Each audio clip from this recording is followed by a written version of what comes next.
Good morning, School of Light. Hope you guys are having a good morning. If you're not, it's going to get better. Okay, let's hop right to it. Chapter 21 in the Book of Exodus. If you buy a Hebrew servant, he is to serve you for 6 years, but in the seventh year he shall go free, without paying anything.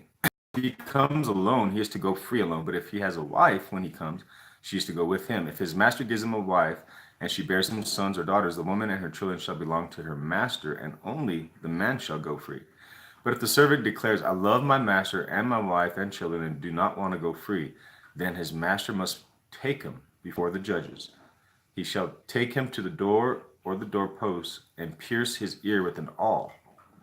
Then he will be his servant for life. If a man sells his daughter as a servant, she is not to go free as men's servants do. If she does not please the master who has selected her for himself, he must let her be redeemed. He has no right to sell her to foreigners because he has broken faith with her. If he selects her for his son, he must grant her the rights of a daughter. If he marries another woman, he must not deprive the first one of her food, clothing, and marital rights. If he does not provide her with these three things, she is to go free without any payment of money. Anyone who strikes a man and kills him shall surely be put to death. However, if he does not do it intentionally, but God lets it happen, he is to flee to a place I will designate. But if a man schemes and kills another deliberately, take him away from my altar and put him to death. Anyone who attacks his father or his mother must be put to death. Anyone who kidnaps another and either sells him or still has him when he is caught must be put to death. Anyone who curses his father or mother must be put to death. If men quarrel and one hits the other one with a stone or with his fist and he does not die but is confined to bed, the one who struck the blow will not be held responsible. If the other gets up and walks around outside with his staff, however, he must pay the injured man for the loss of his time and see that he is completely healed. If a man beats his male or female slave with a rod and the slave dies as a direct result, he must be punished. But he is not to be punished if the slave gets up after a day or two, since the slave is his property. If men who are fighting hit a pregnant woman and she gives birth prematurely, but there is no serious injury, the offender must be fined whatever the woman husband demands and the court allows. But if there is serious injury, you are to take life for life, eye for eye, tooth for tooth, hand for hand, foot for foot, burn for burn, wound for wound, bruise for bruise. If a man hits a manservant or a maidservant in the eye and destroys it, he must let the servant go free to compensate for the eye. And if he knocks out the tooth of a manservant or maidservant, he must let the servant go free to compensate for the tooth. If a bull gores a man or a woman to death, the bull must be stoned to death, and its meat must not be eaten. But the owner of the bull will not be held responsible. If, however, the bull has had a habit of goring, and the owner was warned but has not kept it penned up, and it kills that man or woman, the bull must be stoned, and the owner also must be put to death. However, if payment is demanded of him, he may redeem his life by paying whatever is demanded. This law also applies if the bull gores a son or a daughter.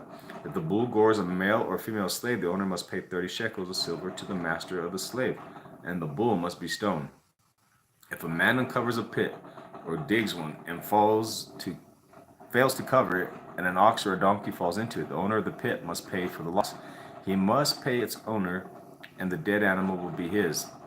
If a man's bull injures the bull of another and it dies, they are to sell the live one and divide both the money and the dead animal equally. However, if it was known that the bull had a habit of goring, yet the owner did not keep it penned up, the owner must pay animal for animal, and the dead animal will be his. Well, the only thing I really kind of noticed was that slaves, there's a 30 shekels of silver. There's always 30 pieces of silver, and I don't know why. Another thing I did notice is that where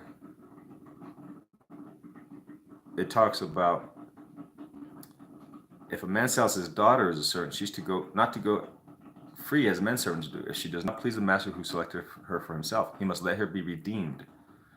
Let her be redeemed. He has no right to sell her to foreigners. Redeemed means, say for example, this was mine. Someone took it, or for whatever reason, maybe I sold it or I trade, whatever. But I want this back. Okay, so if this was us, and it says woman here, but a lot of times we're the bride of Christ, and the Bible explains that all the believers are like Christ's wife, and Christ is our husband. And so the part redeemed, he says, if she does not please the master who has selected for himself, he must let her be redeemed. He has no right to sell her to foreigners. If he selects her for his son, he must grant her the rights of a daughter. So redemption, it's a real simple idea, and I'm just going to use me for example. I was a slave to sin, I 16, maybe 16, 17, 18, at the age of those ages, I had attitudes, thoughts, music, the culture, I guess, fighting, and I used to fight with like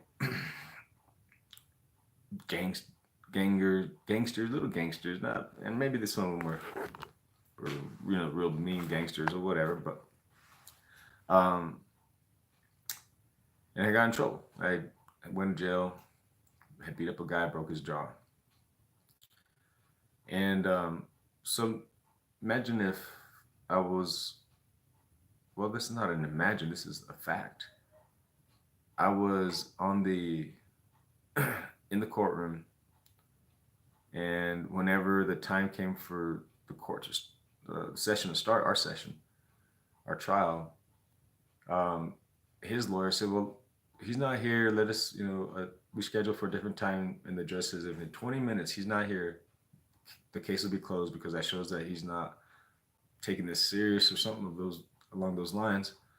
And it felt like those 20 minutes, I prayed everything. I prayed that when he got up in the morning, his keys would have fallen in the back of the bed. I mean, just everything, the soap, everything, stoplights, and everything would slow him down. 20 minutes later, the case closed, the guy shows up. I was free. I was guilty, but now I'm free. So what does that mean? Let's say in the spirit world, I was in that courtroom and the devil had me like this, right? Just had me really secure. And he's telling God, hey, your son, man, he nearly killed the guy. He beat the crap out of him. He lost it. He was drinking. He's been partying for 3 months, 2 months, and the summer or whatever. He's mine. And redemption is like saying, oh yeah, well, there's this thing that covers all that paid for that. So we're going to go ahead and take this back from you, devil. This is going into heaven's file. And I'm going to set that boy on a path that will lead him to a stronger, closer walk with me. And I'm going to show you my glory through that boy.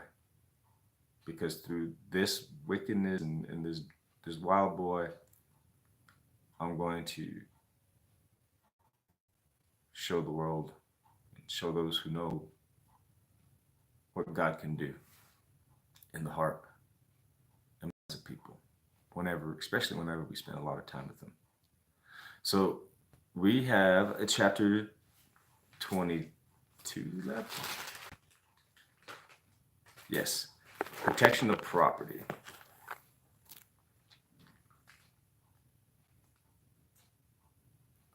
Okay, let me get some coffee. The coffee's done.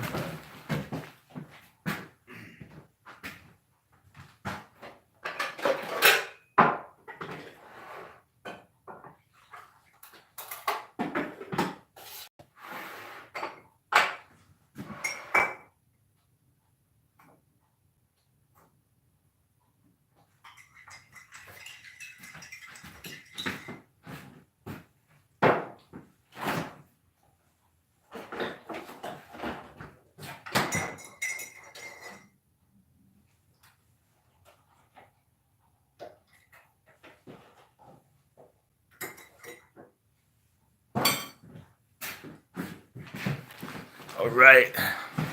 I wonder if I could have paused it at that time. Nope, not with the YouTube. Okay. Protection of property. If a man steals an ox or a sheep and slaughters it or sells it, he must pay back 5 head of cattle for the ox or 4 for the sheep. If a thief is caught breaking in and is stuck so that he dies, the defender is not guilty of bloodshed, but if it happens after sunrise, he is guilty of bloodshed. A thief must certainly make restitution. If he has nothing, he must be sold to pay for his theft.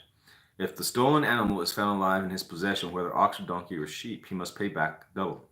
If a man grazes his livestock in a field and vineyard and lets them stray and they graze in another man's field, he must make restitution from the best of his own field or vineyard. If a fire breaks out and spreads into the thorn bushes so that it burns shocks of grain or standing grain or the whole field, the one who started the fire must make restitution. If a man gives his neighbor silver or goods for safekeeping and they are stolen from his neighbor's house, the thief, if he is caught, must pay back double. But if the thief is not caught, the owner of the house must appear before the judges to determine whether he has laid his hands on the other man's property. Another man's property. Other man's property. Where we at? Lay his hands. In all cases of illegal possession of an ox, a donkey, a sheep, a garment, or any other lost property about which somebody says, "This is mine," both parties are to bring their cases before the judges. The one whom the judge declare guilty must pay back double to his neighbor. If a man gives a donkey, an ox, a sheep, or any other animal to his neighbor for safekeeping, and it dies or is injured or is taken away while no one is looking, the issue between them will be settled by taking of an oath before the Lord that the neighbor did not lay hands on the other person's property. The owner is to accept this, and no restitution is required. But if the animal were stolen from the neighbor, he must make restitution to the owner. If it was torn to pieces by a wild animal, he shall bring in the remains as evidence, and he will not be required to pay for the torn animal. If a man borrows an animal from his neighbor and it is injured or dies while the owner is not present, he must make restitution. But if the owner is with the animal, the borrower will not have to pay. If the animal was hired, the money paid for the animal hired covers the loss. If a man seduces a virgin who is not pledged to be married and sleeps with her, he must pay the bride price, and she shall be his wife. If her father absolutely refuses to give her to him, he must still pay the bride price for virgins. I heard something yesterday or came across where there was this girl and she had 2 guys. You know, she was interested in 2 guys, both wonderful guys, I guess. But maybe one of them was one that God had for her. And she's talking to her father, and the father says something that was just really, you know, we're losing it in our culture. And he says, "Daughter," he says, so I'm like, honey, that's what I'm here for. You know, I'm here to help you make the right choice in the man. And there's so many people out there, so many beautiful girls that are just, loving and all this stuff. And then these guys, like in this, he seduces her. And, that's the problem, I think, with America is men are encouraged, or there's a culture to seduce these girls or whatever. And then you sleep with them, you get what you want, and then you move on. It's like if you're going to conquer stuff, you're going to go out and do something that's going to be good for your family, good for you, something that, if you conquer something and you're 18, 19, 20, instead of conquering all these women, whatever you think you're doing, it's not new. It's been happening for thousands of years. Go conquer some issues in your life. Go build a house. Go do something. Go do, help, I don't know. Go do something. Go conquer something else, is all I'm saying. Do not allow a sorceress to live. Anyone who has sexual relations with an animal must be put to death. Whoever sacrifices to any god other than the Lord must be destroyed. Do not mistreat an alien. Sacrifice to any god. People are like, "Oh man, no one sacrifices to gods no more. It's just some old stuff." Okay. let's see, Mr. Johnson, Mr. or Mrs. Johnson, you're out there, you think, hey, I'm going to ride up the social ladder. I have this great job.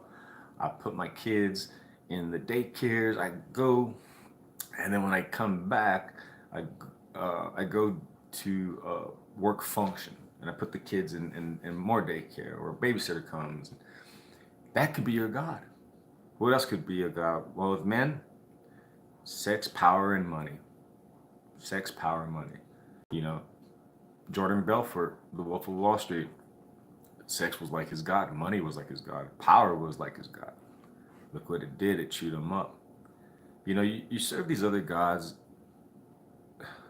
we serve these other things, we're trying to, whatever in life. And this is right here is kind of like the mocked thing nowadays, right? The Bible. Oh, you're a Bible reader. You go to church or whatever. And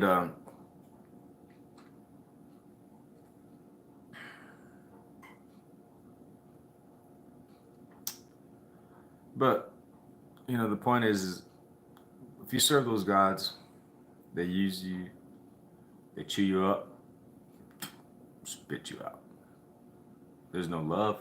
There's nothing of substance there. Whoever sacrifices to any god other than the Lord must be destroyed. Do not mistreat an alien or oppress him, for you were aliens in Egypt. Do not take advantage of a widow or an orphan. If you do, and they cry out to me, I will certainly hear their cry. My anger will be aroused, and I will kill you with the sword. Your wives will become widows, and your children fatherless. If you lend money to one of my people among you who is needy, do not be like a money lender. Charge him no interest. If you take your neighbor's cloak as a pledge, return it to him by sunset, because his cloak is only covering for his body. What else? Will he sleep in it? In other words, be considerate of others. Some people, and not all, just some, will take.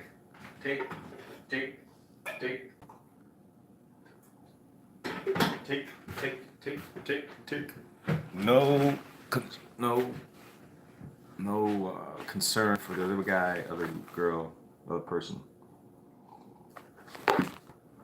All right.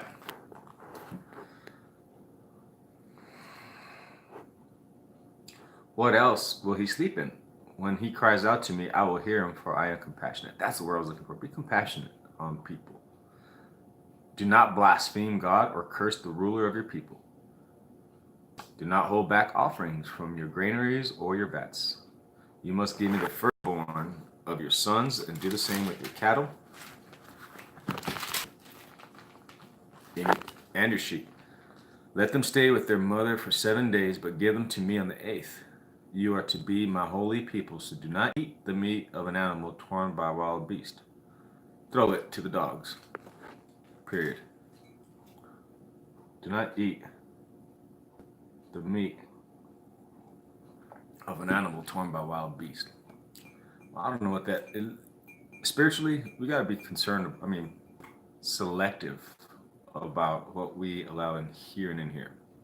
Right? So, I don't know, say the wild, an animal killed by a wild beast is something that would normally be okay to eat, that, or to ingest mentally and spiritually, emotionally, but has been corrupted by evil. So be careful what you put in your heart and your mind. Number 23. Do not spread false reports. Oh my goodness. Hello. I think if somebody's listening, I wish I could say do not spread false reports. Do not help a wicked man by being a malicious witness. Do not follow the crowd in doing wrong. When you give testimony in a lawsuit, do not pervert justice by siding with the crowd. And do not show favoritism to a poor man in his lawsuit. If you come across your enemy's ox or donkey wandering off, be sure to take it back to him. If you see the donkey of someone who hates you falling down under its load, do not leave it there. Be sure you help him with it. Do not deny justice to your poor people in their lawsuits. Have nothing to do with the false charge, and do not put an innocent or honest person to death, for I will not acquit the guilty. Do not accept a bribe, for a bribe blinds those who see and twists the words of the righteous. Do not oppress an alien. You yourselves know how it feels to be aliens, because you were aliens in Egypt. For 6 years you are to sow your field and harvest crops, but during the seventh, let the land lie unplowed and unused. Then the poor among your people may get food from it, and the wild animals may eat what they have. Do the same with your vineyard and your olive grove. 6 days do your work, but on the seventh day do not work, so that your ox and your donkey may rest, and the slave born in your household and the aliens as well may be refreshed. Be careful to do everything I have said to you. Do not invoke the names of other gods, do not let them be heard on your lips. 3 times a year you are to celebrate a festival to me. Celebrate the feast of unleavened bread. For 7 days eat bread made without yeast, as I commanded you. Do this at the appointed time in the month of Abib, for in that month you came out of Egypt. No one is to appear before me empty-handed. Celebrate the feast of harvest with the first fruits of the crops you sow in your field. Celebrate the feast of ingathering at the end of the year, when you gather your crops from the field. 3 times a year all the men are to appear before the sovereign Lord. Do not offer the blood of a sacrifice to me along with anything containing yeast. The fat of my festival offerings must not be kept till morning. Bring the best of the first fruits of your soil to the house of the Lord your God. Do not cook a young goat in its mother's milk. See, I am sending you an angel ahead of you to guard you along your way and to bring you to the place I have prepared. Pay attention to him and listen to what he says. Do not rebel against him. He will not forgive your rebellion, since my name is in him. If you listen carefully to what he says and do all that I say, I will be an enemy toward your enemies and will oppose those who oppose you. My angel will go ahead of you and bring you into the land of the Amorites, Hittites, Perizzites, Canaanites, Hivites, and Jebusites, and I will wipe them out. Do not bow down before their gods or worship them or follow their practices. You must demolish them and break their sacred stones to pieces. Worship the Lord your God, and his blessing will be on your food and water.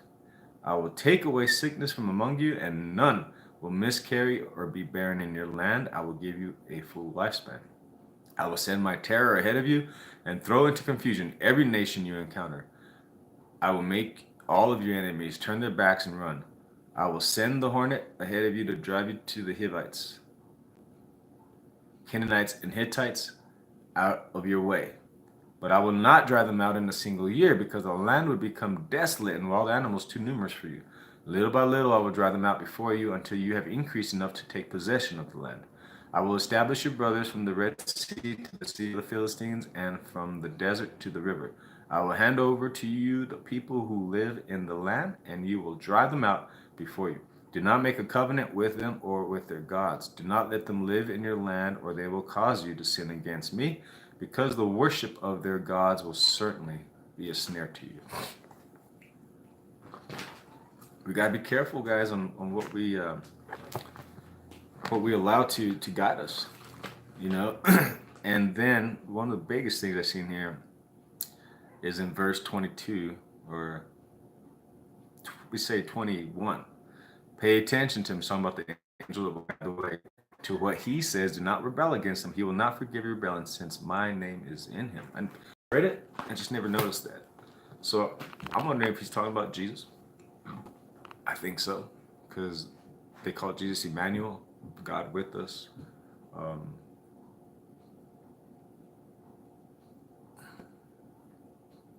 It could be Jesus. And the same thing here is, you want him to guide your heart. You want him to guide your life.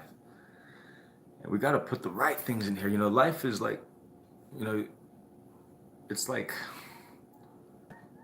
the thoughts, the quality of your thoughts, the quality of your emotion. You take action on the outside. You take those actions that, from the good thoughts and the quality emotions, good actions, you create what's in here, out here. And if it's beautiful, it adds don't know how to explain it, but it adds something to you, like, hey, this is working, this is beautiful. And it's like a constant flow of good thoughts, good emotions, and experiencing this wonderful world that we're in. Almost like turning the light switch in your mind from seeing negative and obstacles and having not hope or faith to having faith, and like you're like, wow, this can be done. I see how this is done. This is the way it's been done for thousands of years. This is nothing new under the sun. And you have a wisdom and a insight that is based on, I don't know how many years of wisdom, and not only a man wisdom, but a God wisdom, the wisdom that rose Jesus from the grave, not Muhammad, who's still in the grave, or Buddha, who, I don't know what happened to Buddha, but he's not risen. So that's it for School of Light. Oh, one thing before we end, we're a correspondence Bible study course with the mail. No cost to you guys, ages 4 through in your 80s. And if you have any desire to learn about the Bible through a correspondence course, we send it to you. It's free, no cost at all. Prepaid, stamped, self-addressed envelopes in there where you do your study. You have a answer section in each, like this, and that goes back in the envelope that we send you with the stamp on it. Up in the mailbox, comes to us. We grade it. We make record of it. When you complete a series, we send you a certificate of completion, enough certificates of completion, and you can use it toward college credit depending on the series that you have accomplished or that you have completed. God bless. Have a good one. Bye-bye.